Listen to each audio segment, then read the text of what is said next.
उस दिन हमने एक बहुत खतरनाक सोल डिवाउरिंग ब्लैक मैजिक का सामना किया था। हालात इतने रिस्की हो गए थे कि उसके बाद मैं गहरी नींद में चला गया। उस समय मैं दर्द और थकान से रो रहा था। मेरे साथी मेरे पास बैठे थे, वो भी रो रहे थे। फिर मैं गहरी नींद में डूब गया, अपने सभी साथियों को पीछे छोड़कर। चारों तरफ अंधेरा और सन्नाटा था। मैं बस चुपचाप पड़ा था, जैसे सब कुछ खत्म हो गया हो। उस घटना के बाद 300 साल गुजर गए, लेकिन जो शांति दुनिया में वापस आई थी, वो नॉर्मल और शांत रोजमर्रा की जिंदगी, वो सब बस मेरी इल्यूजन्स निकली। और अब भी दुनिया धीरे धीरे फिर से अंधेरे में ढकती जा रही है। वो इन सब बातों के बारे में सोच ही रहा था कि अचानक उसके सामने एक विशाल डिमोनिक रैट जैसा मॉन्स्टर आ गया। उसके 4 हाथ थे और आंखें चमक रही थीं। लड़के को अपना अतीत याद आने लगा। हम देखते हैं कि एक लड़का लाइब्रेरी के कमरे के बीच खड़ा है, उसके हाथ में एक किताब है। तभी उसे दरवाजा खुलने की आवाज सुनाई देती है। वो मुड़कर देखता है और दरवाजे पर एक लड़की को खड़ा देखता है। वो सोचता है, जब मैं 13 साल का हुआ था तब एक हीरो मुझे ढूंढते हुए मैजिक टावर तक आया था। लड़की कहती है,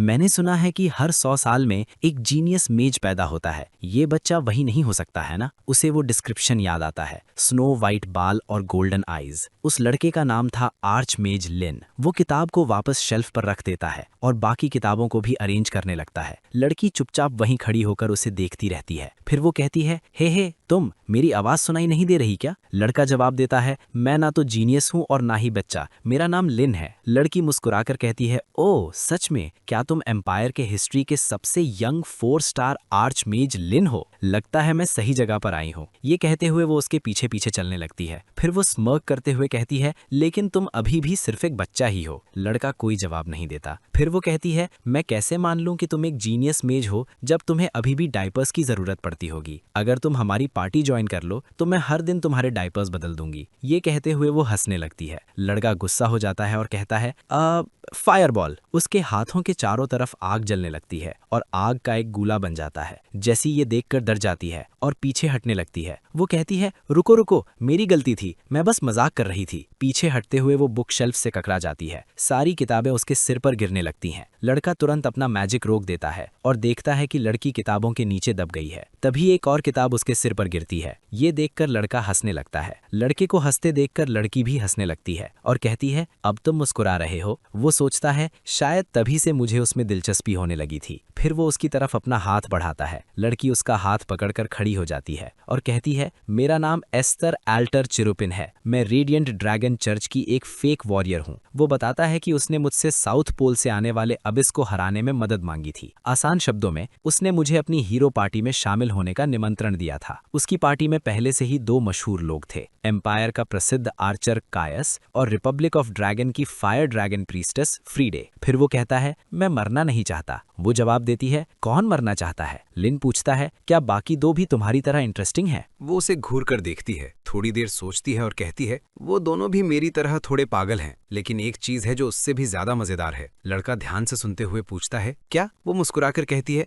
ये दुनिया। वो कहता है कि दुनिया शब्द मेरे अंदर अजीब तरीके से गूंज उठा। स्लम्स से बचाए जाने के बाद मैं मैजिक टावर में मैजिक की पढ़ाई कर रहा था। मेरा लक्ष्य था एम्पायर का सबसे ऊंचे रैंक का मेज बनना, एक 7 स्टार मेज। लोग कहते थे कि अगर तुम 7वें स्टार तक पहुंच जाओ तो तुम दुनिया की सच्चाई देख सकते हो। मैं उस लेवल तक पहुंचना चाहता था जहां पहले कोई नहीं पहुंचा था। यहां रहकर पूरी जिंदगी मैजिक की किताबें पढ़ना भी बुरा नहीं था, लेकिन 7 स्टार मैजिक में मास्टरी पाने के लिए मुझे मैजिक टावर के बाहर की दुनिया के बारे में जानना जरूरी था। फिर भी बिना किसी मकसद के ट्रैवल करना मुझे काफी ट्रबलसम लगता था। मैं सोचता था, क्या सच में मुझे ये सब करना पड़ेगा? तभी ये थोड़ी क्लमजी हीरो आई और मुझसे दुनिया बचाने को कहा। उसका अचानक दिया हुआ प्रपोजल ही मेरे लिए बाहर की दुनिया में कदम रखने के लिए काफी था। दुनिया बचाने का मेरे अंदर कोई खास सेंस ऑफ जस्टिस नहीं था, लेकिन फिर भी मैंने उसका हाथ पकड़ लिया। किएस एक आर्चर था, लेकिन अगर वो शराब नहीं पीता था तो उसकी एक्यूरेसी काफी कम हो जाती थी और वो बोल नहीं सकता था। फ्रीडे फायर ड्रैगन प्रीस्टेस एक सीरियस चेन स्मोकर थी। वो कहती, कम से कम मैं ब्रेथ स्पेल तो कास्ट कर सकती हूँ, और फिर मेरे चेहरे पर धुआं फूंक कर किसी पागल औरत की तरह हंसने लगती। फिर भी दोनों की स्किल्स पर कोई शक नहीं था। हम मजबूत थे। सफर के दौरान जिन खतरनाक मॉन्स्टर्स से हम मिले और जो एबिस के मिनियंस नॉर्थ से इन्वेड कर रहे थे,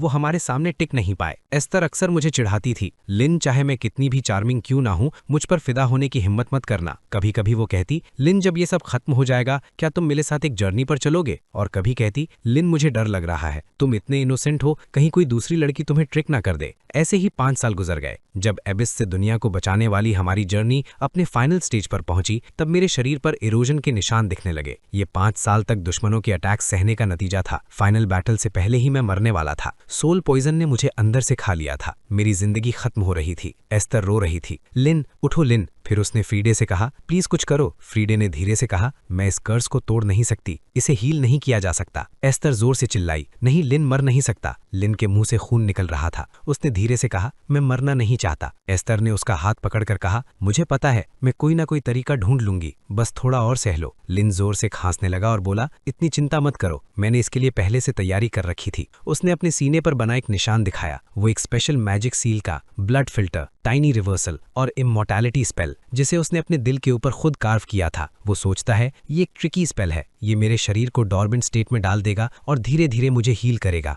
मुझे नहीं पता कि वापस आने में कितना समय लगेगा। धीरे धीरे उसके पैरों से लेकर सिर तक बर्फ जैसी एक आइसी लेयर जमने लगी। यही आखिरी ऑप्शन था। एस्तर शौक में उसे देख रही थी। लिन ने हल्के से उसके कपड़े पकड़कर धीरे से कहा, मैं वापस आऊंगा। फिर हल्की मुस्कान से कहा, प्लीज जीत जाना। एस्तर के चेहरे की उदासी धीरे धीरे गायब हो गई। वो मुस्कुराई और लिन से बोली, मुझसे प्रॉमिस करो लिन, चाहे कुछ भी हो जाए हम फिर से मिलेंगे। उसने उसका हाथ कसकर पकड़ लिया। प्रॉमिस करो कि तुम वापस आओगे, फिर हम चारों साथ में दुनिया देखने जाएंगे। सबकी आंखों में आंसू थे। बड़ी मुस्कान और नम आंखों से एस्तर बोली, मैं तुम्हारे पास ही रहूंगी जब तक तुम जाग नहीं जाते। लिन हल्के से हंसा, हाँ मैं प्रॉमिस करता हूँ। ये उसके आखिरी शब्द थे और फिर वो बेहोश हो गया। लिन सोच रहा था, मेरी चेतना ठंडी मौत की तरफ खींची जा रही है। एक अजीब सा तैरने वाला एहसास, जैसे मैं धीरे धीरे क्विक सैंड में डूब रहा हूँ। दुनिया को बचाने का मिशन, क्या मैं 7th स्टार मैजिक की सच्चाई देख पाया? जैसे जैसे वो गहरी नींद में डूब रहा था, एस्तर और बाकी 2 साथी अब इसके खिलाफ लड़ रहे थे। वो अपनी पूरी ताकत से लड़ रहे थे। वो सोचता है, ये जर्नी पूरी दुनिया साथ में घूमने के लिए थी, लेकिन उसके सामने सब कुछ अंधेरे में बदल गया। अंधेरा, सिर्फ अंधेरा। और फिर जब मैं अंधेरे में भटकते भटकते थक गया, बेहोशी के बीच उसे किसी की आवाज सुनाई दी। अचानक एक औरत की आवाज ने उसकी सुस्ती तोड़ दी। उसने उसके कंधे पर हाथ रखा और पूछा, रेन क्या तुम ठीक हो? वो मुड़कर देखता है। वो उसकी माँ थी। उसकी आंखें हैरानी से फैल जाती हैं। माँ? मेरी माँ? लेकिन मैं तो अनाथ था। वो सोचता है। उसकी माँ वहां खड़ी थी, उलझन में, जैसे उसे समझ ही नहीं आ रहा कि क्या हो रहा है। तभी धूप उसकी आंखों पर पड़ती है। वो चारों तरफ देखने लगता है और सोचता है, मैं कहाँ हूँ? वो खुद को एक शहर की सड़क पर भीड़ के बीच खड़ा पाता है। उसकी माँ जो उसके पीछे खड़ी थी बोली, ये ऐसा क्यों बिहेव कर रहा है? ये वैटिकन के सामने वाला हीरोज स्क्वायर है। ये सुनते ही उसकी आंखें हैरानी से फैल गईं। फिर उसकी माँ ने कहा, यहाँ एस्तर की पार्टी की स्टैचू भी है, याद है? वो तुरंत मुड़कर देखने लगा। सच में वहाँ एस्तर की पार्टी की स्टैचू थी और उनके साथ उसकी अपनी स्टैचू भी खड़ी थी। वो बस वहीं खड़ा रह गया, पूरी तरह कंफ्यूज्ड। उसने सोचा, अभी कौन सा साल चल रहा है? उसकी माँ और भी कंफ्यूज हो गई। उसने कहा, तुम्हें अचानक क्या हो गया? जिस तरह तुम बात कर रहे हो वो डरावना लग रहा है। उसने फिर पूछा, अभी कौन सा साल है? उसकी माँ बोली, बेटा टेरिसिया कैलेंडर के हिसाब से अभी साल 1418 है। वो पूरी तरह शॉक में चला गया। 1418? क्या मेरा फिर से जन्म हुआ है या मेरी मेमोरीज किसी और के शरीर में आ गई हैं? उसने सोचा, ये शरीर इतना अलग क्यों लग रहा है? आखिर हुआ क्या है? उसे एस्तर की हंसी याद आई। काइस का नशे में बेकार बातें करना, फ्रीड का छुपकर स्मोक करने जाना। वो दिन तो 300 साल पहले के थे। क्या हम फाइनल बैटल जीत गए थे? फिर उसने सोचा, अगर हम हार गए होते तो स्टैचू कैसे होती और आसमान इतना शांत क्यों होता? उसकी माँ बोली, चलो बेटा, इतनी ऑब्वियस बातें क्यों पूछ रहे हो? फिर उसने कैजुअली कहा, वैसे मैंने सुना है कि अगर तुम वैटिकन टावर जाओ तो वहां लॉर्ड लिन का फ्रोजन बॉडी देख सकते हो। कंफ्यूजन और शॉक के साथ उसने धीरे से कहा, समझ गया।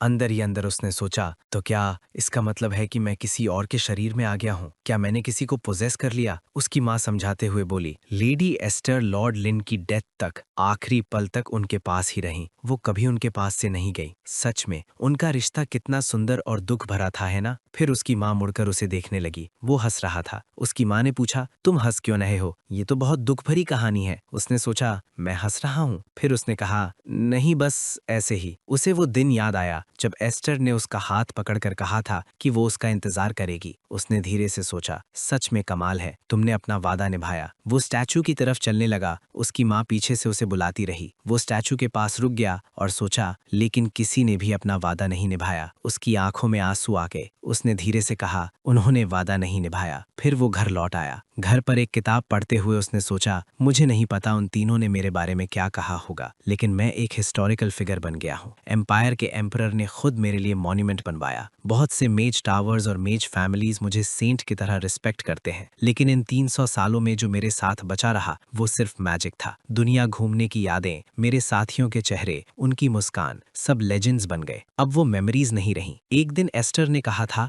मेमोरीज तभी मेमोरीज बनती हैं जब उन्हें किसी के साथ शेयर किया जाए। तो मेरी मेमोरीज अभी मेमोरीज नहीं है। जब तक मैं मरकर उनसे फिर नहीं मिलूंगा तब तक वो अनशेयर्ड ही रहेंगी। ये मेमोरीज जिन्हें मुझे अकेले जीना है, ये बस अनआंसर्ड एकोस की तरह है। अब वो लोग इस दुनिया में नहीं हैं, लेकिन वो दुनिया छोड़ कर गए हैं। तो अब मुझे क्या करना चाहिए? हाँ, अभी एक काम बाकी है। होली ह्यूमन एम्पायर में मेज क्लास को 7 लेवल्स में डिवाइड किया गया था। 1 स्टार कॉमन मेज बैंडोरन, 2 स्टार इंटरमीडिएट मेज लिमिट्स, 3 स्टार हाई मेज एटलास, 4 स्टार एलीट मेज ग्लैडोस, 5 स्टार ग्रैंड मेज एक्वाजार्ड, 6 star star stage rampage, 7 star shine says. अपनी पिछली जिंदगी में मैं 5 स्टार मेज लेवल तक पहुंच गया था। एम्पायर की हिस्ट्री में सिर्फ 2 लोग 6 स्टार लेवल तक पहुंचे थे और उन्हें सेजेस कहा जाता था। उन्होंने उस लेवल को पा लिया था जहां दुनिया की सच्चाई का अंत देखा जा सकता था। अगर मैं एस्टर के साथ नहीं गया होता तो शायद बुढ़ापे में 6 स्टार बन जाता, लेकिन मुझे पूरी जिंदगी पछतावा रहता। भले ही समय वापस लौट आए, मैं फिर उसके साथ यात्रा करूंगा, बार बार करूंगा। लेकिन अब एस्टर यहाँ नहीं है। मैं बस इतना चाहता हूँ कि ये दुनिया मुस्कानों से भरी रहे। एस्टर चाहती थी कि हम मिलकर दुनिया की रक्षा करें। जो लोग मैजिक के अंत तक पहुंचते हैं, क्या वे सच में असली सच्चाई देखते हैं? इस जीवन में मुझे 7 स्टार मेज बनना है। इस दर्द और खालीपन से निकलने के लिए मैं खुद को और आगे धकेलूंगा। उसे उनके साथ बिताए हुए दिन याद आए। एस्टर हंसते हुए बोली थी, लिन इधर आओ, देखो ये फूल कितना सुंदर है। फ्रीडे ने थोड़ा छेड़ते हुए कहा था। इतना सब ऐसे बोरिंग और इमोशनलेस लिन को दिखा रही हो, क्या ये थोड़ा ज्यादा रोमांटिक नहीं लग रहा? काइस हमेशा की तरह चुपचाप खड़ा था। लिन ने सीधे जवाब दिया था, मैं इस फूलों के मैदान को देखने से बेहतर एक और मैजिक बुक पढ़ना पसंद करूंगा। इसमें खास क्या है? फिर उसने मन ही मन सोचा, एस्टर, फ्रीडे, काइस, तुम लोग हमेशा मुझे चढ़ाते थे।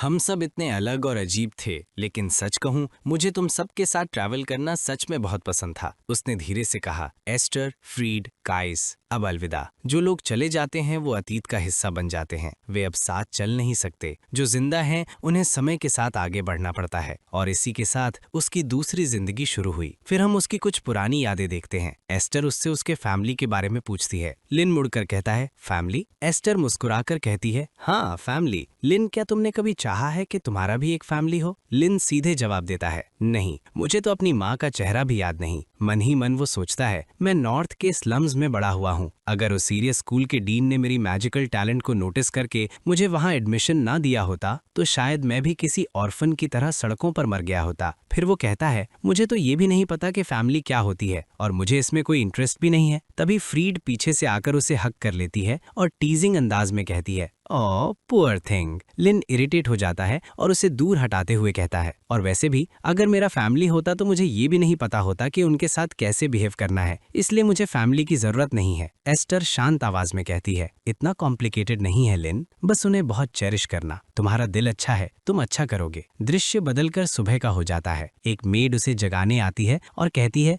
यंग मास्टर रेन, सुबह हो गई है। वो आंखें खोलता है। मेड झुककर कहती है, अब जब आप उठ गए हैं मैं ब्रेकफास्ट तैयार करती हूँ। वो बिस्तर पर बैठता है, स्ट्रेच करता है और मिरर के पास जाता है। अपने चेहरे को देखते हुए वो सोचता है, मेरी पिछली जिंदगी की मेमोरीज सिर्फ 20 दिन पहले इस 9 साल के स्पॉइल्ड ब्रैट के शरीर में वापस आई हैं। ये सोचते हुए वो किचन की तरफ चलता है जहाँ उसकी माँ खाना बना रही है। एक मेड उसे देखकर कहती है, मास्टर रेन, गुड मॉर्निंग। उसकी माँ उसे देखती है और मुस्कुरा कर कहती है, ओ रेन, तुम उठ गए, परफेक्ट टाइमिंग है। जाओ अपने फादर को बताओ कि ब्रेकफास्ट तैयार है। अगर तुम बताओगे तो वो खुश होंगे। वो शांत आवाज में कहता है, हाँ मदर। फिर वो अपने फादर के कमरे की तरफ जाता है। अंदर उसके फादर किसी काम में बिजी हैं। जैसे ही वो रेन को देखते हैं कहते हैं, रेन, क्या तुम ठीक से सोए नहीं? तुम्हारा कम्प्लेक्शन थोड़ा वीक लग रहा है। उनका नाम केविन लुडविक है। वो रेन के सिर पर हाथ रखकर कहते हैं, शायद ट्रिप की थकान अभी तक गई नहीं। रेन उनकी तरफ देखकर कहता है, फादर, ब्रेकफास्ट तैयार है। उसके फादर हल्की हंसी के साथ कहते हैं, तो मेरा बेटा सिर्फ ये बताने आया था,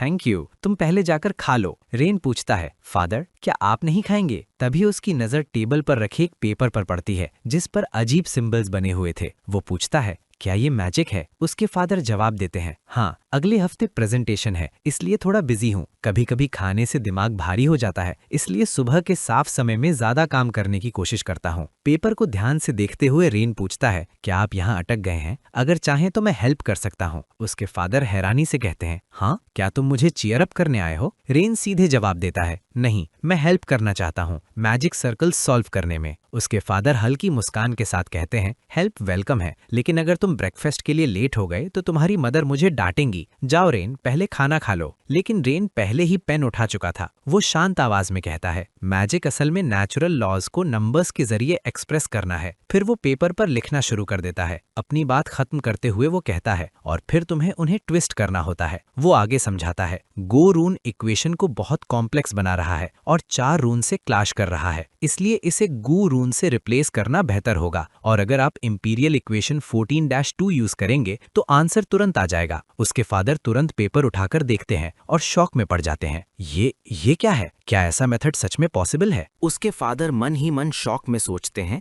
ये प्रॉब्लम इतनी डिफिकल्ट थी कि एम्पायर के टॉप स्कॉलर्स भी इसे सॉल्व नहीं कर पाए थे। असल में ये लगभग 200 साल पहले कास्ट किया गया एक हाई लेवल स्पेल था। हैरान होकर वो रेन से पूछते हैं, तुमने ये कैसे किया? उनके मन में एक और ख्याल आता है, अगर ये स्पेल फिर से एस्टैब्लिश हो जाए तो फ्लड्स और लैंडस्लाइड्स जैसी नेचुरल डिजास्टर्स से काउंटलेस लोगों को बचाया जा सकता है। फिर वो और भी कंफ्यूज हो जाते हैं, रेन ने ये कैसे किया? अब तक उसने सिर्फ बेसिक मैजिक ही ठीक से मास्टर किया था। बेसिक मैजिक में भी उसकी प्रोफिशिएंसी हमेशा काफी ऑर्डिनरी लगती थी और लडविग फैमिली की मेज लिनिएज का हिस्सा होने के बावजूद ऐसा लगता था कि उसे कोई खास मैजिकल टैलेंट इनहेरिट नहीं हुआ। तभी रेन कैजुअली कहता है, अब आप हमारे साथ ब्रेकफास्ट कर सकते हैं। उसके फादर हल्के से मुस्कुराते हैं, फिर उसे हग करके कहते हैं, हाँ चलो साथ में ब्रेकफास्ट करते हैं। दृश्य बदलकर रेन के कमरे में चला जाता है। वो बिस्तर पर बैठा किताब पढ़ रहा है और सोच रहा है। रेन का फैमिली छोटा है, एक मदर, एक फादर और एक 6 साल की छोटी सिस्टर। दरवाजे के पीछे से एक छोटी लड़की झांक रही थी। वो उसकी सिस्टर सेरी थी। उसके सिल्की ब्लैक बाल चमक रहे थे और उसकी आंखें लाल थी। वो लडविग फैमिली की फिजिकल ट्रेट्स इनहेरिट करती थी, बिल्कुल रेन की तरह। वो बहुत प्यारी लड़की थी। रेन अचानक मुड़कर उसे ब्लैंक एक्सप्रेशन के साथ देखता है। सेरी डर जाती है और तुरंत दीवार के पीछे छिप जाती है। रेन सोचता है, ये रिएक्शन समझ में आता है। इस मेमोरी में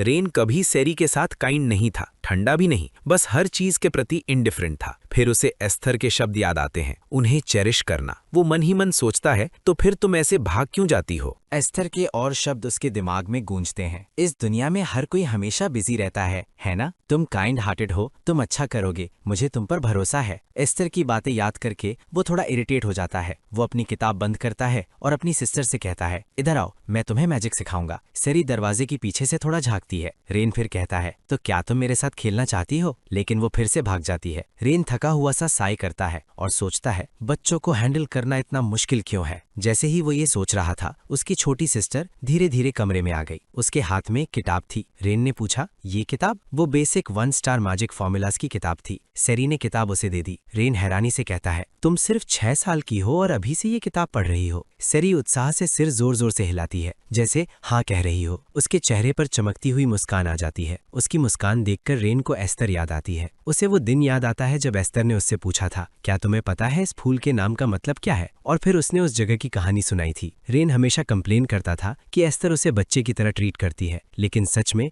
वही पल उसके फेवरेट थे। वो फिर वर्तमान में लौटता है और सेरी को पढ़ाना शुरू करता है। वो पूछता है, कौन सा हिस्सा समझ नहीं आया? सेरी किताब में 2 जगहों पर उंगली रखकर कहती है, ये और ये। रेन मुंह बनाकर कहता है, तो तुम्हें शुरुआत से ही समझ नहीं आया? सेरी सीधे जवाब देती है, हाँ। रेन कहता है, ठीक है, मैं समझाता हूँ। वो पूछता है, क्या तुमने कभी घर घर खेला है? सेरी कहती है, हाँ। रेन कहता है, जैसे अगर तुम एक सिंपल घर बनाओ जिसकी छत हो, या ब्रिक्स से स्ट्रॉन्ग घर बनाओ, तो मटेरियल बदल जाता है ना? वो किताब की तरफ इशारा करके कहता है, मैजिक में भी ऐसा ही होता है। मैजिक स्किल्स घर के डिजाइन की तरह हैं और फॉर्मूलाज उसके मटेरियल्स की तरह। फिर रेन आगे समझाता है, मैजिक स्क्वायर का शेप तय करता है कि मैजिक का एट्रीब्यूट क्या होगा। जैसे अगर ट्राइंगल बनाओ तो फायर एट्रीब्यूट बन जाता है, और अगर फैन शेप बनाओ तो विंड एट्रीब्यूट बन जाता है।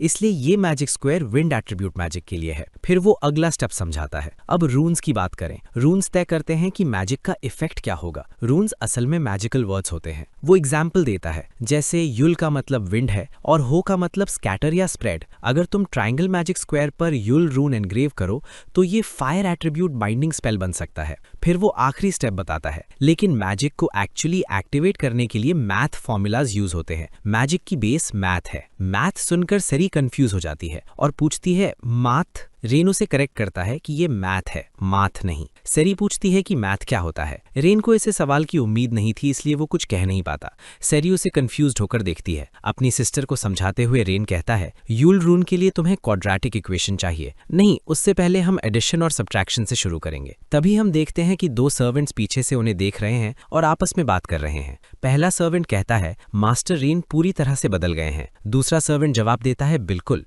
पहले तो लेडी सेरी रोती भी थी तो उन्हें फर्क नहीं पड़ता था। पहला सर्वेंट फिर कहता है, वैटिकन साइकिल के सामने वाले स्क्वायर से लौटने के बाद उनकी नजर भी बदल गई है। कुछ देर बाद उसके मम और डैड उसके कमरे में आते हैं। उसकी मम दोनों को साथ देखकर खुश हो जाती है। वो अपने हस्बैंड से कहती है, डार्लिंग, मैं इस सीन की पेंटिंग बनवाना चाहती हूँ। उसके फादर मुस्कुराकर कहते हैं, मैं भी चाहता हूँ, लेकिन पेंटर के आने तक बच्चे शायद जाग जाएंगे, और वैसे भी सेरी बहुत शाय है, उसके लिए ये थोड़ा ज्यादा हो सकता है। उसकी मम हल्का सोचकर कहती है, तुम सही कह रहे हो। तभी उसके फादर की नजर टेबल पर रखी किताब पर पड़ती है। वो कहते हैं, लगता है रेन सेरी को मैजिक सिखा रहा है। फिर कहते हैं, वैटिकन स्क्वायर से लौटने के बाद से रीन बिल्कुल अलग लग रहा है। उसकी मॉम कहती हैं, हाँ, उसके बोलने का तरीका अचानक बहुत मैच्योर हो गया है। कहीं अबिस ने उसे पजेस तो नहीं कर लिया? उसके फादर तुरंत मना करते हुए कहते हैं, नहीं, ऐसा नहीं है। फिर हल्की मुस्कान के साथ कहते हैं, लाइक फादर लाइक सन, मेरे साथ भी कुछ ऐसा ही हुआ था। वो अपनी मेमोरी बताते हैं, जब मैं स्टूडेंट था तब मुझे लॉर्ड लिन से मिलने का मौका मिला था। उस समय मुझे गर्व था कि मैं 3 स्टार मेज बन गया हूँ, लेकिन लॉर्ड लिन ने वॉर के दौरान 5 स्टार लेवल हासिल कर लिया था। तब मुझे एहसास हुआ कि जिस पीसफुल एरा में हम जी रहे हैं वो हीरोज की वजह से है। तब मुझे समझ आया कि मैं कितना कंप्लेसेंट हो गया था। फिर वो कहते हैं, शायद रीन भी अभी कुछ ऐसा ही सोच रहा होगा। फिर दोनों किताबों को टेबल पर छोड़कर कमरे से बाहर चले जाते हैं। कॉरिडोर में चलते हुए उसकी मॉम पूछती हैं, क्या लॉर्ड लिन सच में समय में फ्रोजन है? उसके फादर जवाब देते हैं, हाँ, उन्होंने आइस मैजिक को इतनी परफेक्शन से यूज किया कि वो ठीक उसी तरह फ्रीज हो गए जैसे वो 18 साल की उम्र में थे। उसकी मॉम क्यूरियोसिटी से पूछती हैं, ओह, और बताओ। उसके फादर हल्की मुस्कान के साथ कहते हैं, चाहूं भी तो ज्यादा नहीं बता सकता, मुझे उससे ज्यादा कुछ पता नहीं। फिर उन्हें एक और बात याद आती है और कहते हैं, वैसे मैंने सुना है कि उस बर्फ के अंदर लेडी एस्थर का मैजिक भी सील्ड है। उसकी मॉम हैरानी से पूछती हैं, सच में? उसके फादर कहते हैं, हाँ, कहते हैं कि सिर्फ लॉर्ड लिन और लेडी एस्थर ही उसे अवेकन कर सकते हैं। फिर वो धीरे से कहते हैं, मुझे लगता है शायद वो एक लेटर है, जैसे कोई मैसेज। मैं तुम्हारे लिए एक लेटर छोड़ रही हूँ, तुम्हारे लिए जो एक दिन जरूर वापस आओगे, तुम्हारे लिए जो बहुत दूर से यहाँ आओगे। कुछ देर बाद उसके फादर कहते हैं, वैसे एक और बात है जो मैं तुम्हें बताना चाहता हूँ। रेन शायद एक जीनियस हो सकता है और शायद भविष्य में सेज लेवल तक पहुंच सकता है। आज सुबह उसने सिर्फ एक नजर में उस मैजिक स्किल को सॉल्व कर दिया जिसे मैं 1 साल से सॉल्व करने की कोशिश कर रहा था। उसकी मॉम हैरानी से कहती हैं, ओह, इसलिए आप आज ब्रेकफास्ट के लिए आए थे? उसके फादर हंसते हुए कहते हैं, हाँ। फिर सीरियस आवाज में कहते हैं, शायद अभी थोड़ा जल्दी है, लेकिन अब समय आ गया है कि मैं उसे हमारे फैमिली का मैजिक सिखाऊं। रेन शायद हमारा थीविंग मेज बन सकता है, वो जो किसी भी मैजिक को पढ़कर समझ ले और उसे अपना बना ले। ये एक ब्लड लाइन लिमिटेड मैजिक है जो सिर्फ लडविग फैमिली के मेंबर्स को ही अलाउड है। उसके फादर थोड़ा सोचते हैं और कहते हैं, लेकिन मुझे नहीं पता मैं उसे कितना सिखा पाऊंगा। उसकी मदर पूछती हैं, क्या ये इतना मुश्किल है? उसके फादर जवाब देते हैं, हाँ, काफी मुश्किल। फिर उसकी मदर पूछती हैं, ये कोई आसान काम नहीं है, आप इसे कैसे करेंगे? उसके फादर हल्की मुस्कान के साथ कहते हैं, मेरे पास एक आइडिया है। रेन जमीन पर लेटा हुआ था और चुपचाप ऊपर आसमान को देख रहा था। उसके चारों तरफ नीले आसमान के नीचे एक बहुत बड़ा ट्यूलिप का मैदान फैला हुआ था जो दूर होराइजन तक जाता दिख रहा था। ये जगह सियास ट्यूलिका कहलाती थी। ये एक बहुत सुंदर रीजन था जो अपने खूबसूरत ट्यूलिप फील्ड्स के लिए जाना जाता था। इस जमीन का लगभग 1/3 हिस्सा लडविग फैमिली का था। मौसम शांत और सुहावना था, जिससे वो पल बहुत पीसफुल और परफेक्ट लग रहा था। वो जमीन पर बैठ गया और शांत आवाज में बोला कि अगर किसी को बहुत आगे जाना है तो उसके पास मिड से लॉन्ग टर्म गोल्स होने चाहिए, खासकर जब वो सच्चाई के रास्ते पर चल रहा हो। वो सोचने लगा कि 7 स्टार मेज बनने के लिए कितना काम करना पड़ेगा। उसका मानना था कि इंसान कितना भी छोटा क्यों ना हो, उसे समय बर्बाद नहीं करना चाहिए। इसी सोच के साथ उसने पहले गाइड समन करने का फैसला किया और एक कागज खोल लिया। तभी उसकी छोटी बहन चुपचाप पीछे से आई और पूछा कि वो क्या कर रहा है। वो थोड़ा इरिटेट हो गया और उसने ये बात जोर से कह दी जिससे उसकी बहन डर गई। रेन खड़ा हुआ और समझाया कि वो मेज गाइड समन करने वाला है। उसकी बहन कंफ्यूज होकर पूछती है कि गाइड क्या होता है। वो कहता है कि वो उसके लिए भी एक बना सकता है। ये सुनकर वो बहुत खुश हो जाती है और हाँ कहकर खुशी में उछलने लगती है। उसे देखकर रेन सोचता है कि उसे ये पसंद आया, लेकिन एक 6 साल की बच्ची के लिए उसका बोलने का तरीका थोड़ा ऑकवर्ड लग रहा था। उसे हल्का सा शक होता है कि कहीं कुछ गड़बड़ तो नहीं है। फिर भी वो उसे सिखाना शुरू करता है। वो समझाता है कि मेथ सर्कल का शेप कई स्क्वायर से मिलकर बनता है और इसमें जो रून्स लिखे जाते हैं वो हैं जू, यू,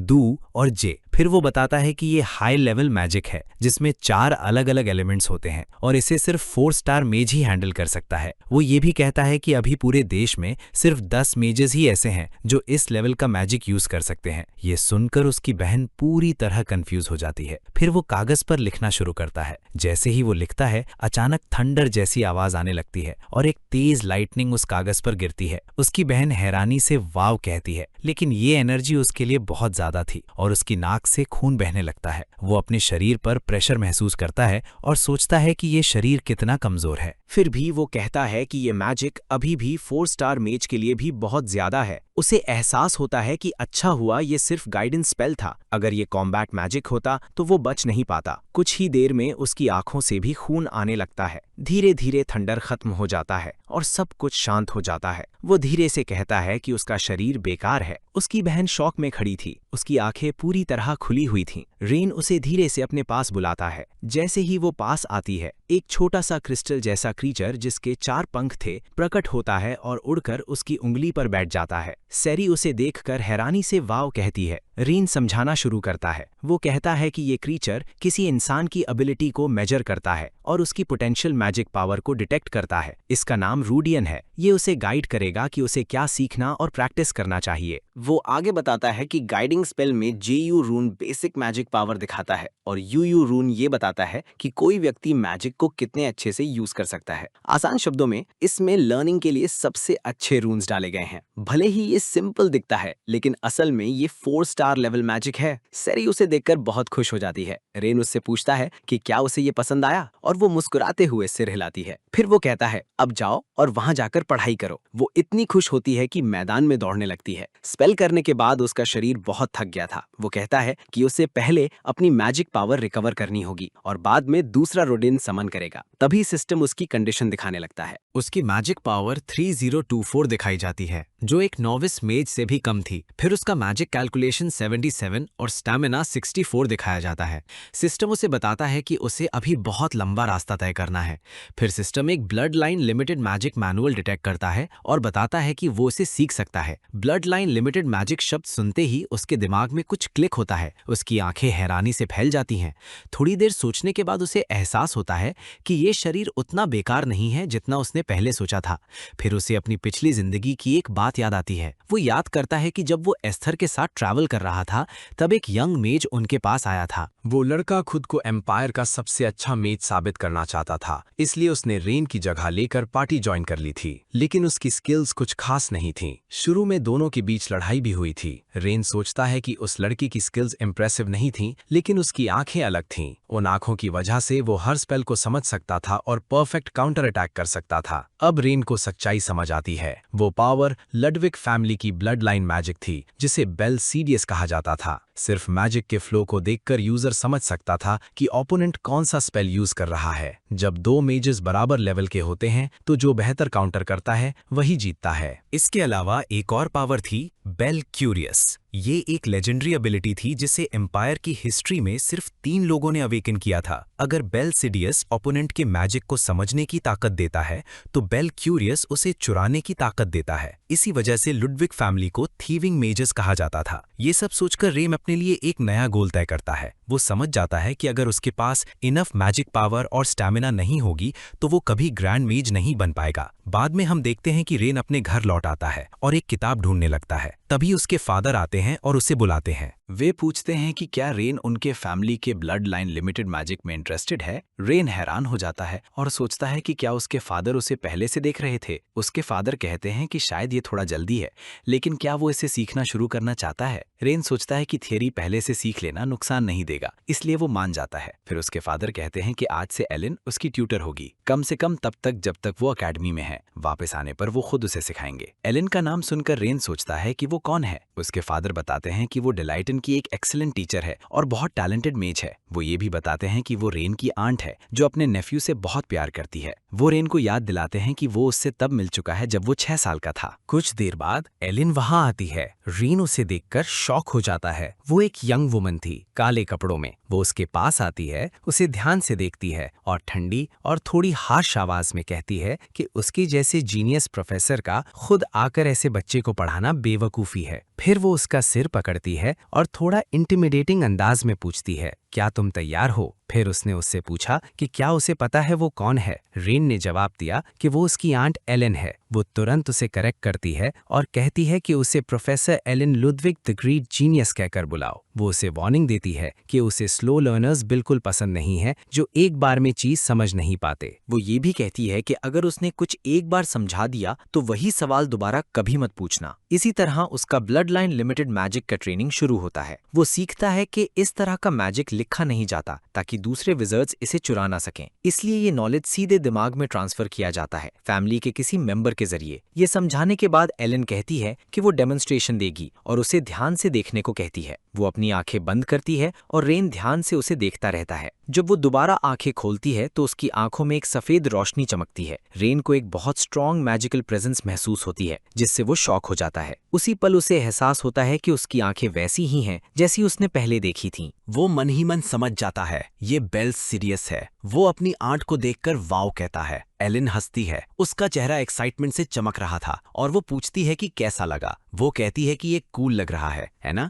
फिर वो समझाती है कि इस पावर को यूज करने के लिए एक साथ 3 स्पेल्स प्रोसेस करने पड़ते हैं। वो बताती है कि ये कितना मुश्किल है और कहती है कि उसके जैसा कोई इसे सिर्फ सपना ही देख सकता है। रेन शांत आवाज में जवाब देता है कि वो ये कर सकता है। वो उसका मजाक उड़ाती है और उसे एरोगेंट कहती है, लेकिन अंदर से वो उसकी कॉन्फिडेंस से सैटिस्फाइड लगती है। एलन कई फॉर्मूलाज लिखती है और उसे मैजिक का डिटेल्ड एनालिसिस दिखाती है। रेन जब उन्हें पढ़ता है तो उसे लगता है कि ये उससे ज्यादा थियोरेटिकल है जितना उसने सोचा था। वो सोचता है कि अगर लुडविग फैमिली के फाउंडर ने जेनेटिक रेस्ट्रिक्शंस नहीं लगाए होते तो लिन जैसे लोग भी इसे यूज कर सकते थे। एलन पूछती है कि क्या ये इतना मुश्किल है कि वो कोशिश भी नहीं कर सकता और कहती है कि शायद वो इसे समझ ही नहीं पा रहा। रेन शांत होकर जवाब देता है कि उसे बस थोड़ा समय चाहिए इसे अपने दिमाग में ऑर्गेनाइज करने के लिए। ये सुनकर वो थोड़ी फ्रस्ट्रेटेड हो जाती है और कहती है कि वो उसके लिए एक स्पेशल एक्सेप्शन बनाएगी। रेन उसे गाइड करने के लिए धन्यवाद देता है और कहता है कि अब वो खुद संभाल लेगा। ये सुनकर वो हैरान हो जाती है। फिर वो हंसकर पूछती है कि क्या सच में अब उसे उसकी गाइडेंस की जरूरत नहीं है। रेन उसे पूरी तरह इग्नोर कर देता है। वो उसे आवाज देती है कि उसे इग्नोर मत करो, लेकिन वो जवाब नहीं देता। इससे वो इरिटेट और गुस्सा हो जाती है।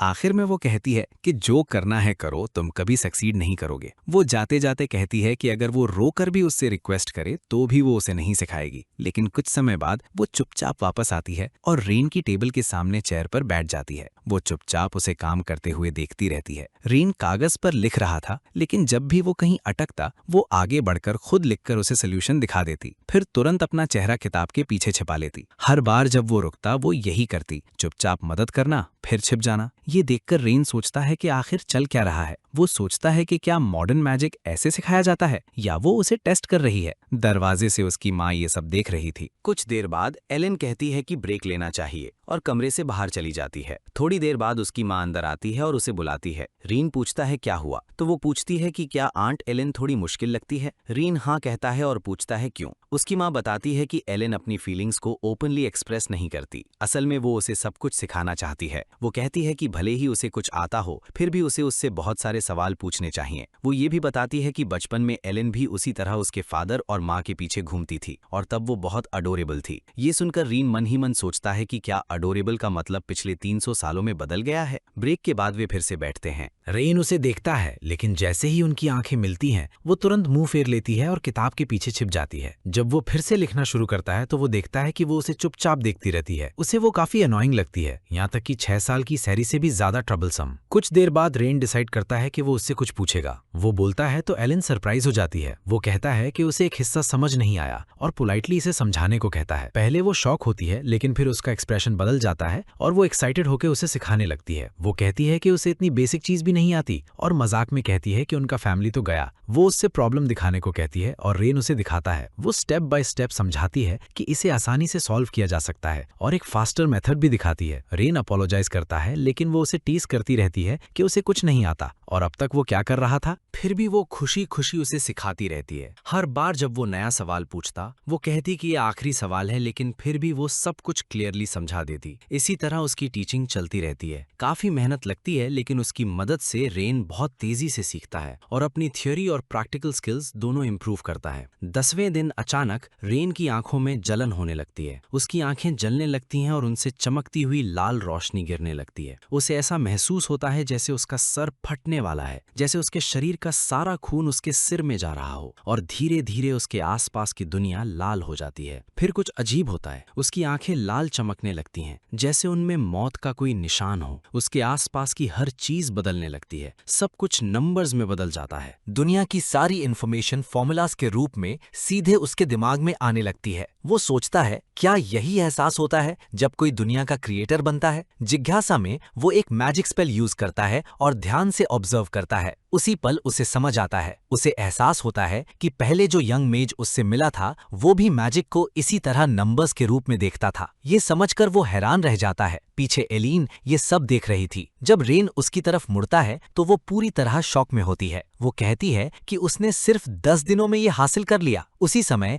एलिन को अपना अतीत याद आ गया। वो सोचने लगी कि स्पेशल ट्रेनिंग मिलने के बाद भी उसे बेल सीडियस सीखने में 7 साल लग गए थे और वो ये भी जानती थी कि बेल क्यूरियस को मास्टर करने में 70 साल तक लग सकते हैं। रेन को सिर्फ 10 दिनों में ये हासिल करते देख वो पूरी तरह शॉक में थी। वो बिल्कुल जीरो से शुरू हुआ था, उसे कुछ भी नहीं पता था और अब वो एक साथ कई स्पेल्स यूज करने के लेवल तक पहुंच चुका था। वो सोचने लगी कि शायद वो लिन जैसा भी बन सकता है, जो मल्टीकास्टिंग में प्रोडिजी माना जाता था। अब वो सोचने लगी कि आखिर वो कितना टैलेंटेड है। बाद में रेन के फादर ने इस बारे में बात की। वो हैरान थे कि रेन ने सिर्फ 10 दिनों में बेल सीडियस अवेकन कर लिया। एलिन ने भी अग्री किया और कहा कि रेन की वजह से लुडविग फैमिली शायद सबसे महान मैजिकल फैमिली बन सकती है। उसने माना कि रेन सच में एक्स्ट्रॉर्डिनरी है। रेन के फादर ने फिर कहा कि एक पिता के रूप में अब उन्हें लगता है कि उनके पास उसे सिखाने के लिए कुछ बचा ही नहीं है। इसके बाद उन्होंने युड को बुलाया। युड आते ही रिस्पेक्टफुली कमांड पूछता है। रेन के फादर उसे कहते हैं कि वो अपने फादर को मैसेज भेजे। युड पूछता है कि क्या वो farmer head of the family की बात कर रहे हैं। रेन के फादर हाँ कहते हैं और पूछते हैं कि कोई प्रॉब्लम तो नहीं है। युद्ध कहता है कि कोई प्रॉब्लम नहीं है। फिर रेन के फादर कहते हैं कि वो एक रिस्पेक्टफुल रिक्वेस्ट भेजे, जिसमें फॉर्मर हेड से कहा जाए कि वो अपने ग्रैंडसन को गाइड करे, जिसमें इतनी नेचुरल टैलेंट है। युद्ध मुस्कुराता है और कहता है कि वो ये काम कर देगा और ये भी नोट करता है कि रेन के फादर अपने बेटे के लिए कुछ भी करने को तैयार हैं। फिर वो मैसेज देने के लिए चला जाता है। कुछ समय बाद स्प्रिंग खत्म हो गया और एक छोटा सा समर शुरू हुआ। लगभग हर दिन बारिश होती थी। काले बादल पूरे इलाके को ढक लेते थे और बारिश रुकने का नाम नहीं लेती थी। रेन डेक पर बैठा खाना खा रहा था और सब कुछ सोच रहा था। उसे वो समर बहुत लंबा लगा। उस दौरान वो बहुत ज्यादा बिजी था। दिन में वो एलिन से मैजिक कंट्रोल सीखता था और जब भी मौका मिलता वो सैरी को बेसिक मैजिक सिखाता था। रात में वो अपने शरीर की ट्रेनिंग करता और अपनी मैजिकल स्ट्रेंथ बढ़ाने पर काम करता। उसे एहसास हुआ कि मॉडर्न मैजिक 300 साल पहले की तुलना में बहुत आगे बढ़ चुका है। एलिन से और किताबों से जो उसने सीखा, उसने उसे हैरान कर दिया। कॉम्प्लेक्स फॉर्मूलाज को सिंप्लीफाई कर दिया गया था, जिससे स्पेल्स ज्यादा तेज और पावरफुल हो गए थे। मैजिक सच में समय के साथ इम्प्रूव हुआ था। इसी वजह से उसे लगा कि शायद वो किसी मॉडर्न 4 स्टार मेज से भी हार सकता है। उसे समझ आ गया था कि अपनी करंट स्ट्रेंथ के साथ वो कभी 7 स्टार मेज नहीं बन सकता। उसे और ज्यादा पावर और नॉलेज चाहिए था। एक दिन उसने अपने फादर से कहा कि उसे एक रिक्वेस्ट करनी है। उसके फादर ने पूछा क्या? रीन ने कहा कि उसे मेज सिटी भेज दिया जाए, जहां उसे लगभग 3 साल लगेंगे। ये सुनकर सब शॉक हो गए। सैरी तुरंत पूछती है कि वो कहाँ जा रहा है। रेन समझाता है कि वो मेज सिटी के गोल्डन रोज जाना चाहता है, जहां सबसे अच्छा मैजिक यूनिवर्सिटी डेलाइटन है। वो अपने फादर से कहता है कि उसे वहां भेज दें। सैरी उसे पकड़ लेती है और जाने से मना करती है, लेकिन उसके फादर कहते हैं कि ये पॉसिबल नहीं है। वो रेन से कहते हैं कि वो अपनी उम्र के बारे में सोचे। वो सिर्फ 10 साल का है और अभी घर छोड़ने के लिए बहुत छोटा है। वो बताते हैं कि मैजिकल फैमिलीज के बच्चे आमतौर पर 16 साल की उम्र में डेलाइटन ज्वाइन करते हैं, इसलिए इसलिए जल्दी करने की जरूरत नहीं है। वो ये भी कहते हैं कि पहले से एक बहुत इंपॉर्टेंट प्लान तैयार है। रेन हल्का सा सैरी को हटाता है और पूछता है कि उनका क्या मतलब है। उसके फादर उसे एक लेटर देते हैं और कहते हैं कि ये उसके ग्रैंडफादर की तरफ से है। ये सुनकर एलिन शॉक हो जाती है और खांसने लगती है। वो जोर से रिएक्ट करती है और रेन के फादर उसे पहले काम होने के लिए कहते हैं। रेन सोचने लगता है कि क्या ये सच हो सकता है। उसके फादर बताते हैं कि लुडविग फैमिली में सिर्फ 3 लोगों ने बेल क्यूरियस अवेकन किया है। उनका ग्रैंडफादर उनमें से एक था। फिर वो कहते हैं कि उसका ग्रैंडफादर खुद उसे बेल क्यूरियस सिखाएगा। ये सुनकर रेन बहुत खुश हो जाता है और पूछता है कि क्या ये सच है। उसके फादर हाँ कहते हैं और बताते हैं कि पहले उसे अपने ग्रैंडफादर से मिलना होगा। कुछ ही समय बाद रेन उनसे मिलने जाता है।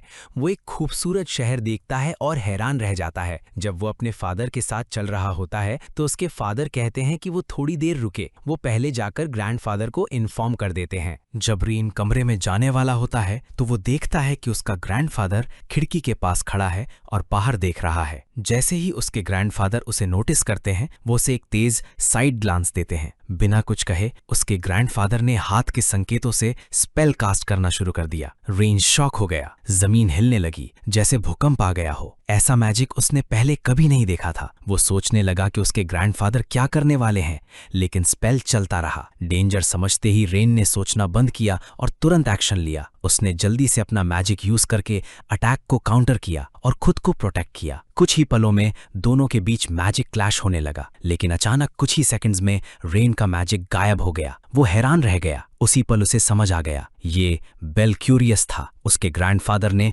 शांत आवाज में समझाया कि ये विजिबल मैजिक को कंट्रोल कर सकता है। रेन हैरान भी था और एक्साइटेड भी। वो मुस्कुराकर बोला, वाओ। उसके ग्रैंडफादर हंसे और पूछा कि क्या वो इसे ट्राई करना चाहता है। रेन तुरंत मान गया। फिर उसके ग्रैंडफादर ने स्पेल रोक दिया और समझाना शुरू किया। उन्होंने कहा कि बेल क्यूरियस को मास्टर करना ही अंत नहीं है। इसे सच में यूज करने के लिए इसे पूरी तरह समझना जरूरी है। फिर उन्होंने रेन से उसका करंट लेवल पूछा। रेन ने जवाब दिया कि वो मुश्किल से 3 स्टार स्पेल्स के हाई स्पीड कैलकुलेशंस कर पाता है, लेकिन वो 5 स्टार स्पेल्स तक मैनेज कर सकता है। उसके ग्रैंडफादर इंप्रेस हुए और बोले कि इतना लेवल पाना भी बहुत बड़ी बात है, लेकिन उन्होंने ये भी कहा कि बेल क्यूरियस के लिए बहुत ज्यादा मैजिक पावर चाहिए और रेन अभी उस लेवल से काफी दूर है। रेन ने बीच में ही कहा कि दूर होना इम्पॉसिबल नहीं होता। उसने अपने ग्रैंडफादर से कहा कि वो उसे उस लेवल तक पहुंचने का तरीका सिखाएं। उसके ग्रैंडफादर हल्का सा मुस्कुराए और बोले कि उसकी ट्रेनिंग बहुत टफ होगी, लेकिन वही सही तरीका है। उन्होंने माफी भी मांगी कि उनका पहला ग्रीटिंग थोड़ा रफ था। फिर उन्होंने रेन और उसके फादर का वार्मली स्वागत किया। उसके बाद उसके ग्रैंडफादर ने रेन के फादर की तरफ मुड़कर कहा कि अब जब उन्होंने रेन की टैलेंट कंफर्म कर ली है तो उन्हें साथ में ड्रिंक करना चाहिए। उसके फादर ये सुनकर थोड़ा सरप्राइज्ड हो गए। जब रेन और उसके ग्रैंडफादर जाने लगे तो उसके फादर ने देखा कि ग्रैंडफादर उन्हें गुड बाय कर रहे हैं। रेन के फादर ने रिस्पेक्ट से झुककर प्रणाम किया और फिर वे दोनों वहां से चले गए। कुछ समय बाद बर्फ से ढके एक पहाड़ पर रेन ने अपने ग्रैंडफादर के साथ ट्रेनिंग शुरू की। ठंडी हवा चारों तरफ चल रही थी और वे प्रैक्टिस कर रहे थे। उसके ग्रैंडफादर ने एक स्पेल कास्ट किया और कहा कि उसे बेल क्यूरियस को फ्रीली यूज करना सीखना होगा। उन्होंने रेन से कहा कि वो ध्यान से देखे और बिना कुछ मिस किए स्पेल को तुरंत पढ़े। रेन ने सिर हिलाकर हाँ कहा। फिर उसके ग्रैंडफादर ने कहा कि सिर्फ खड़े होकर ओपोनेंट का स्पेल मत देखो, जल्दी मूव भी करो। जैसे ही उन्होंने ये कहा, उन्होंने रेन पर स्पेल लॉन्च कर दिया। खुद को बचाने के लिए रेन तुरंत साइड में कूद गया। दूसरा स्पेल कास्ट करते हुए उसके ग्रैंडफादर सोचने लगे कि रेन कितना टैलेंटेड है। अगर उसे एक चीज सिखाई जाती है तो वो 100 यहाँ तक कि 1000 चीजें समझ लेता है। जो दूसरों को 1 महीने में सीखने में लगता है वो 1 दिन में सीख लेता है। अब सिर्फ उसकी आंखों की पावर को मास्टर करना और उसकी मैजिक पावर बढ़ाना बाकी था। फिर उसके ग्रैंडफादर ने कहा कि इस ट्रेनिंग में स्ट्रांग बनने के लिए उसे अपनी जान तक रिस्क में डालनी होगी। रेन दौड़ते हुए बोला कि वो समझ गया है। फिर उसके ग्रैंडफादर ने एक और स्पेल तैयार किया और कहा कि वो फायरबॉल छोड़ेंगे। अगर रेन उसे डॉज नहीं कर पाया तो वो मर जाएगा। ये सुनकर रेन ने बेल सीरियस एक्टिवेट कर दिया। उसके ग्रैंडफादर ने फायरबॉल छोड़ा और कहा कि जल्दी रिएक्ट करो। फायरबॉल तेजी से उसकी तरफ बढ़ा। रेन पूरी कंसंट्रेशन के साथ फोकस्ड हो गया। उसने सोचा कि बेल सीरियस से ओपोनेंट के मैजिक को इंटरप्ट करे और बेल क्यूरियस से उसे कंट्रोल करे। आखिरी पल में जब फायरबॉल उसे लगने ही वाला था, उसकी आंखों की पावर एक्टिवेट हो गई। उसे मैजिक नंबर्स के रूप में दिखने लगा। उसी समय बेल क्यूरियस भी एक्टिवेट हो गया। ऐसा लगा जैसे पूरा यूनिवर्स इक्वेशंस में बदल गया हो और सीधे उसके दिमाग में जा रहा हो। उसने अपने सामने के फॉर्मूलाज बदलने शुरू कर दिए। उसने मैजिक अरे की स्ट्रक्चर, सिंबल्स, उसका साइज और रेंज सब समझ लिया और तुरंत उस स्पेल को मॉडिफाई कर दिया। उसके ग्रैंडफादर ये सब देखकर पूरी तरह शॉक में थे। फायरबॉल अचानक गायब हो गया, लेकिन इतनी पावर यूज करने से रेन पूरी तरह थक गया और गिरने ही वाला था। गिरने से पहले ही उसके ग्रैंडफादर ने उसे पकड़ लिया। रेन ने कमजोर आवाज में पूछा कि क्या हो गया। उसके ग्रैंडफादर ने कहा कि हो गया और उसकी तारीफ की कि उसने अच्छा किया। उन्होंने कहा कि अब उसे सिर्फ अपनी मैजिक पावर बढ़ाने की जरूरत है। अपने दिल में उसके ग्रैंडफादर को यकीन ही नहीं हो रहा था कि उन्होंने क्या देखा। रेन ने सिर्फ 14 साल की उम्र में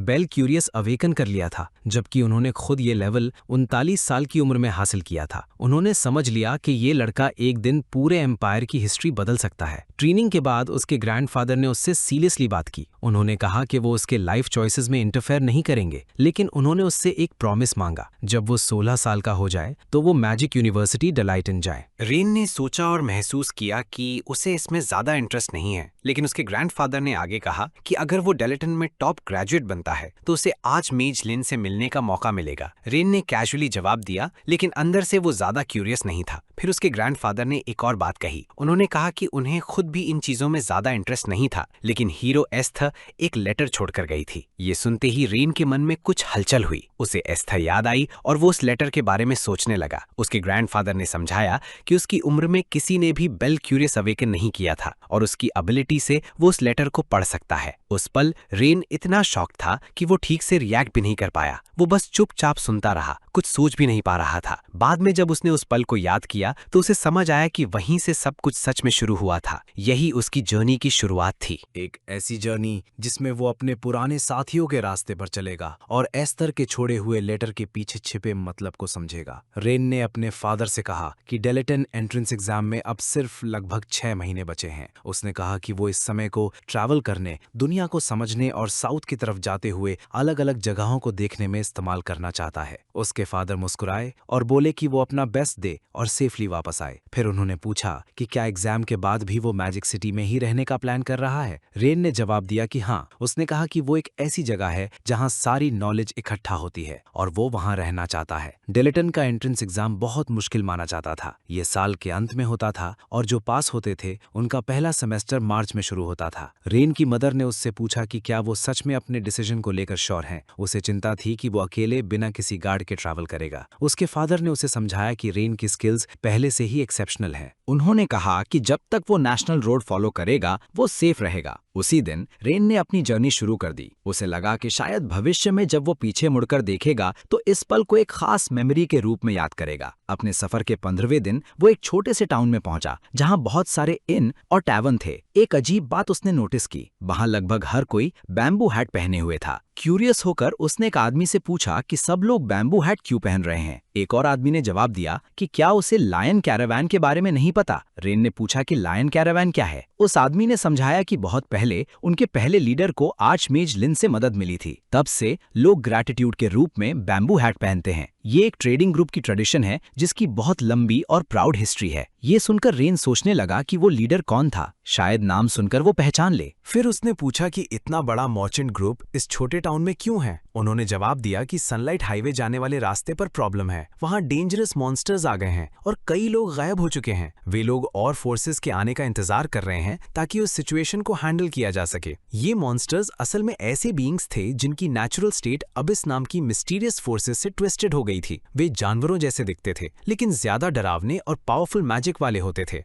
कितनों को भी मार दिया जाए वे पूरी तरह खत्म नहीं होते थे। चलते हुए रेन सोचता है कि जब तक उसे कोई टॉप लेवल मॉन्स्टर नहीं मिलता तब तक उसे कोई खतरा नहीं है। इसी सोच के साथ वो फॉरेस्ट की तरफ बढ़ता रहता है। रात के बीच जंगल में चलते हुए उसे अचानक महसूस होता है कि कोई उसे देख रहा है, लेकिन वो हमला नहीं करता। रेन समझ जाता है कि उसने उनकी मैजिकल पावर का फर्क महसूस कर लिया होगा, जैसे किसी बीस्ट की इंस्टिंक्ट। रेन शांत रहता है। वो सोचता है कि इस लेवल का मॉन्स्टर उसके लिए कोई प्रॉब्लम नहीं है और ना ही चिंता की बात है। वैसे भी एक्सटर्मिनेशन टीम इसे हैंडल कर लेगी। वो चलते चलते अपनी आगे की जर्नी के बारे में सोचता रहता है। वो डिसाइड करता है कि वो ओवरलैंड ही ट्रैवल जारी रखेगा। जैसे ही वो आगे बढ़ता है उसे अपनी पिछली जिंदगी की एक मेमोरी याद आती है। उस मेमोरी में लिन पूछता है कि ओवरलैंड जाने का क्या मतलब है। फिर एस्टर सजेस्ट करती है कि उन्हें बेसोर रिवर के साथ साथ चलते हुए टेरविनॉप की तरफ जाना चाहिए। फ्रीडे अग्री करती है और कहती है कि नदी के पास एक सुंदर फ्लावर फील्ड है जहां वे रास्ते में रुक सकते हैं। एस्टर क्यूरियस होकर पूछती है कि वो फ्लावर फील्ड कहाँ है। उसी समय लिन अचानक उन पर चिल्लाता है। वो सीरियस और अपसेट होकर पूछता है कि वे क्या कर रहे हैं। वो बताता है कि एस्टर की पार्टी के 2 ग्रुप्स जो कॉन्टिनेंट के आगे गए थे, फ्रंट लाइन पर लड़ते हुए खत्म हो गए। उनके खत्म होने से फ्रंट लाइन रुक गई है और बस किसी तरह होल्ड कर रही है जब तक कोई नया हीरो नहीं आता। लेन उनसे पूछता है कि क्या वे सिचुएशन की सीरियसनेस समझते हैं। एस्टर कहती है कि वो सब समझती है। वो बताती है कि रेड ड्रैगन लीजन और येलो ड्रैगन लीजन बैटलफील्ड की तरफ जा रहे हैं और बहुत से स्ट्रॉन्ग मर्सिनरीज भी समुद्र पार कर चुके हैं ऑनर और ग्लोरी के लिए, इसीलिए उन्हें भी जल्दी करनी होगी। वो ये भी कहती है कि इतने स्ट्रॉन्ग फाइटर्स के चले जाने से मॉन्स्टर्स पूरे कॉन्टिनेंट में फैल गए हैं, जैसे वे इसी मौके का इंतजार कर रहे हों। लिन थोड़ा डिसमिसिव टून में कहता है कि वे मॉन्स्टर्स सिर्फ डेंजर लेवल सी या ज्यादा से ज्यादा बी के हैं और उनके पास इन सब में टाइम वेस्ट करने का वक्त नहीं है। एस्टर गंभीर होकर कहती है कि इस दुनिया में बहुत से लोग हैं जिन्हें मदद की जरूरत होती है, चाहे वो छोटी ही क्यों ना लगे। उसके लिए कोई भी मदद छोटी नहीं होती। वो चाहती है कि लिन ऐसा इंसान बने जो दूसरों की मदद करे। ये मेमोरी सुनकर रेन थोड़ा उदास हो जाता है। वो सोचता है कि एस्थर के मरे हुए 300 साल हो गए, फिर भी वो उसकी मेमोरीज में उसे डांट रही है। थका हुआ महसूस करके रेन थोड़ी देर आराम करने का फैसला करता है। वो अपने मैजिक का इस्तेमाल करता है और आसपास के क्रीचर्स को कमांड देता है। कुछ रैट्स और बर्ड्स उसकी बात मानते हैं और सर्च शुरू कर देते हैं। काम खत्म होने के बाद वो उन्हें आदेश देता है कि जो मिला है उसे वापस लाएं। उनके आदेश के अनुसार वे एक मॉन्स्टर को उसके सामने लाते हैं। वो एक अजीब सफेद क्रीचर था, न बहुत बड़ा न बहुत छोटा। उसके शरीर पर कई आंखें और तेज दांत थे। वो अभी भी गरज रहा था। रेन उसे शांत नजरों से देखता है और कहता है कि अगर इसे थ्रेट माना जाए तो वो ऐसे काउंटलेस क्रीचर्स का सामना कर चुका है। वो कहता है कि अगर ये लोगों को नुकसान ना पहुंचाने का वादा करे तो वो उसे छोड़ सकता है। हालांकि उसे पता था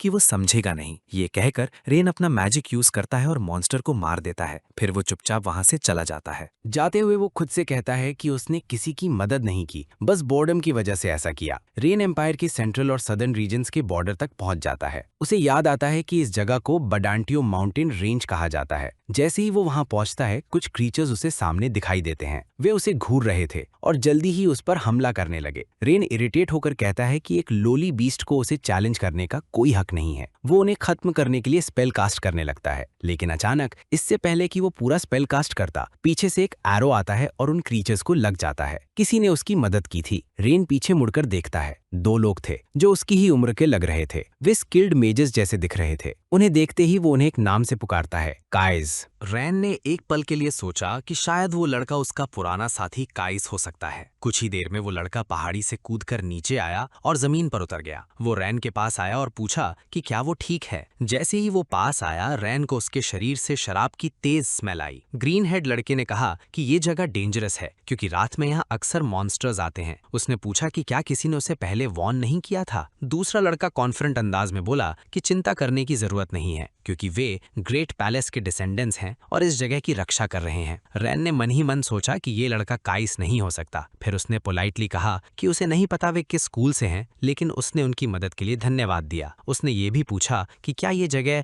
बेडांटियो माउंटेन रेंज है। ये सुनकर दोनों लड़के कंफ्यूज्ड हो गए। वे एक दूसरे को देखने लगे और फिर अचानक हंसने लगे। रैन इरिटेट हो गया और पूछा कि वे क्यों हंस रहे हैं। ग्रे हेड लड़के ने कहा कि इस जगह को बदांटियो माउंटेन रेंज कहे हुए बहुत समय हो गया है। उसने बताया कि अब इसका नाम किस्लैंटिन रख दिया गया है, लेकिन रेन अभी भी पुराना नाम इस्तेमाल कर रहा है। अब इस जगह को किस्लैंटिन कहा जाता है, जिसका मतलब है पैलेस कियस का माउंटेन रेंज। अब इसको हराने के बाद कियस यहाँ बस गया था और उसका इन्फ्लुएंस अब भी यहाँ बना हुआ है। वे दोनों लड़के कियस द्वारा स्थापित आर्चरी स्कूल के डिसाइपल्स थे। वे अपने ट्रेडिशनल स्किल्स के लिए जाने जाते थे और उनके हेडमास्टर ने उन्हें माउंटेन पास की रक्षा करने के लिए भेजा था।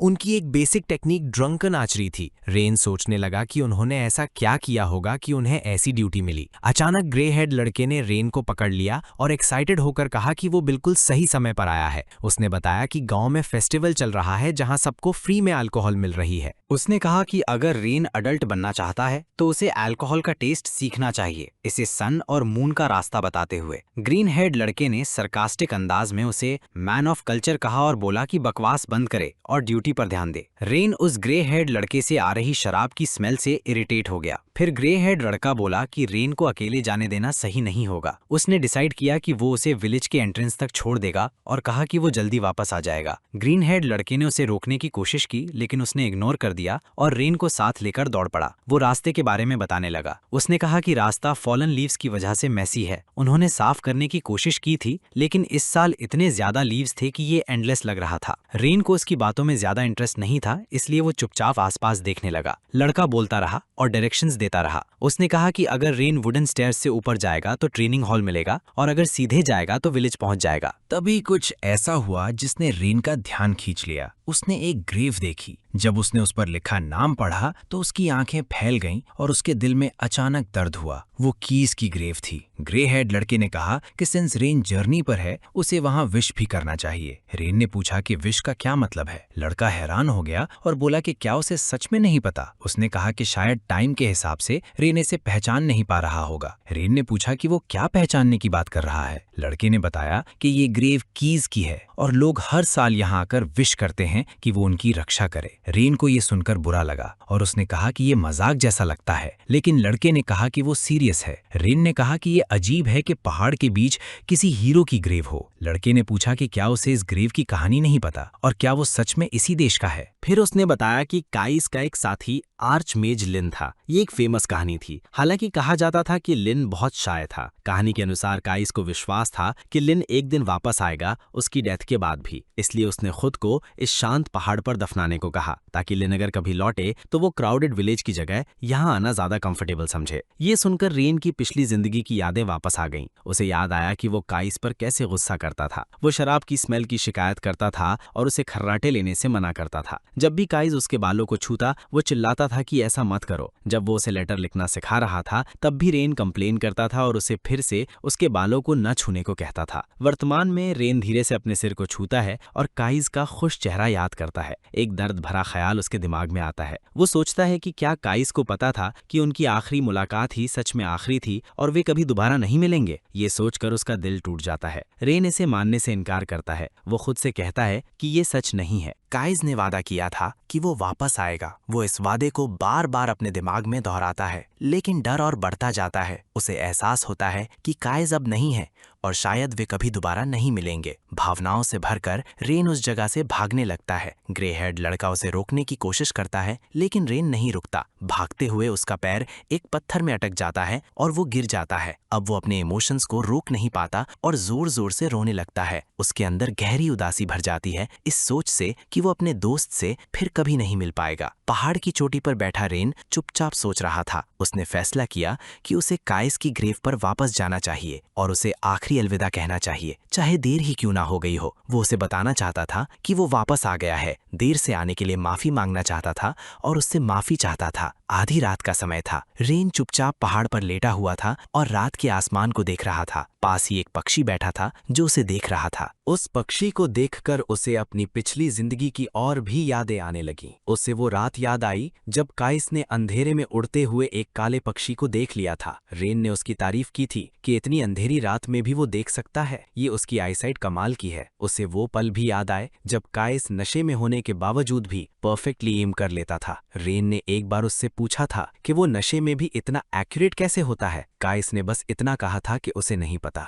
फिर फ्रीड हंसी थी। उसने काइस को एक और ड्रिंक दिया था और मजाक में कहा था कि शायद वो सोबर रहते हुए सही से एम नहीं कर सकता। रेन उन खुश पलों को याद करके हल्का सा मुस्कुराया। उसे उनकी हंसी, उनकी बातें और साथ बिताई रातें याद आईं। उसे लगा कि आज की रात कुछ ज्यादा ही नॉइजी है। आमतौर पर दुनिया शांत लगती थी, लेकिन आज हर आवाज ज्यादा तेज लग रही थी। यादों में खोए हुए रेन धीरे से हंसने लगा, लेकिन तभी उसे एक और याद आई, उसकी मौत का दिन। उसे अपने 3 साथियों की तस्वीर याद आई जो उसके पास खड़े रो रहे थे जब वो अपनी आखिरी सांस ले रहा था। उसके चेहरे की मुस्कान धीरे धीरे गायब हो गई और उसकी हंसी आंसुओं में बदल गई। वो अपने इमोशंस को रोक नहीं पाया और अंधेरे में चुपचाप रोने लगा। रेन फिर उस जंगल में लौटा जहां काइस की टूम थी। वो धीरे धीरे ग्रेव की तरफ चला और कुछ देर चुपचाप खड़ा रहा। फिर उसने एक स्पेल कास्ट करना शुरू किया। स्पेल पूरा करने के बाद उसने जमीन पर जोर से वार किया। मैजिक पूरे इलाके में फैल गया और जमीन पर पड़े सारे सूखे पत्ते जलकर खत्म हो गए। कुछ ही पलों में टूम के आसपास की जगह पूरी तरह साफ हो गई। रेन वहां खड़ा होकर ग्रेव को देखता रहा। अपने दिल में उसने अपने पुराने साथियों से माफी मांगी। वो सोचता है कि वो इतने समय तक दूर इसलिए नहीं रहा क्योंकि वो शाय था। असल वजह ये थी कि उसमें हिम्मत ही नहीं थी। उसमें हिम्मत नहीं थी कि वो वापस आए, उनका सामना करे या उनसे माफी मांगे। उसे गिल्ट महसूस हो रहा था क्योंकि वो अपना किया हुआ वादा निभा नहीं पाया था। दिल ही दिल में अलविदा कहकर रेन चुपचाप वहां से मुड़ गया और चला गया। दक्षिण में ऑटम का मौसम लगभग समर जैसा था, जहां साफ आसमान में तेज धूप चमक रही थी। रेन के सामने एक सुंदर और चमकदार शहर खड़ा था। ये मेन सिटी थी, गोल्डन रोज, और शहर के बिल्कुल बीच में मैजिक यूनिवर्सिटी डिलाइटन खड़ा था। रेन को अपनी पिछली जिंदगी से ही इस जगह को लेकर क्यूरियोसिटी थी, लेकिन अपनी आंखों से देखने के बाद उसे लगा कि ये उसकी एक्सपेक्टेशंस पे पूरी तरह खरी नहीं उतरी। जब वो भीड़ भरी सड़कों पर चल रहा था तो उसने एक बुक सेलर को जोर जोर से अपने सामान का प्रचार करते सुना। वो मैजिक बुक्स, एक्सपर्ट मेज ट्यूटर्स के स्टडी गाइड्स, मैजिक टूल्स और फेमस एडवेंचरर्स द्वारा लाए गए रेयर आइटम्स बेच रहा था। रेन ने चारों तरफ देखा और सोचा कि ये बात सच है, सारी नॉलेज सच में गोल्डन रोज में ही इकट्ठा होती है। ये एक ऐसी जगह थी जहां सब कुछ मिलता था। चलते चलते वो एक छोटी सी दुकान पर रुक गया। दुकानदार अलग अलग तरह के स्टोन्स बेच रहा था। रेन ने एक स्टोन उठाया और उसकी कीमत पूछी। दुकानदार ने कहा कि वो सिर्फ 10 कॉपर कॉइन्स का है। रेन ने प्राइस कंफर्म किया और दुकानदार ने सिर हिलाया। रेन ने खुशी से वो स्टोन खरीद लिया। उसे हाथ में पकड़कर उसे याद आया कि पहले वो इसी चीज के लिए कम से कम 80 कॉपर कॉइन्स देता था। उसी समय क्लॉक टावर की घंटी बजने लगी। दुकानदार ने कहा कि एंट्रेंस एग्जाम शुरू होने वाला है। रेन को अचानक याद आया कि वो यहाँ क्यों आया है। उसने जल्दी से 10 कॉपर कॉइन्स दिए और समझ गया कि उसे डिलेटन एंट्रेंस एग्जाम देना है। जैसे ही वो जाने वाला था उसे पीछे से शोर सुनाई दिया। जब उसने मुड़कर देखा तो एक आदमी भीड़ में भाग रहा था। लोग चिल्ला रहे थे कि वो थीफ है और उसे पकड़ो।